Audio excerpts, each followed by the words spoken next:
In today's video, I'm going to teach you how to hide multiple rows at once in Excel. This is a really handy trick when you're working with large spreadsheets and want to focus only on the data that matters right now, without actually deleting anything. Let's start with the basic idea. Hiding rows simply makes them invisible on the screen and in printouts. But all of the data in those rows is still there in the background. You can always bring them back later, so it's a safe way to temporarily clean up your view. First, open your Excel file and locate the rows you want to hide.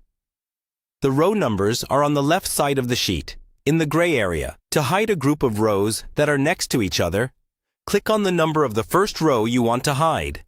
Then hold down the Shift key on your keyboard and click on the number of the last row in that range. You'll see that all the rows in between become highlighted. With those rows selected, right-click on any of the highlighted row numbers and choose Hide from the menu. All those rows will instantly disappear from view, and you'll notice the row numbers jump, confirming they're hidden. Now, if the rows you want to hide are not next to each other, you can still hide them all at once. This time, click the first row number you want to hide. Then hold down the Control key instead of Shift, and click each additional row number you want to include.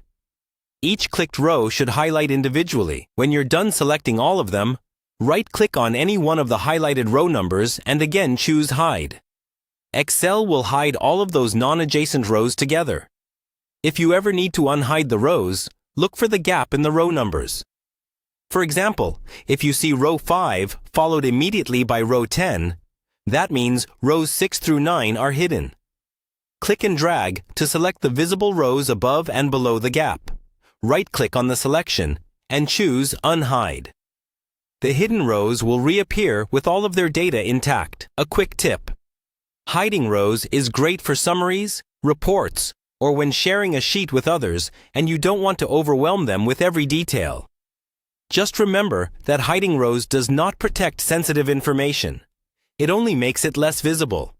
If security is a concern, use proper protection features instead. And that's all you need to quickly and efficiently hide multiple rows at once in Excel.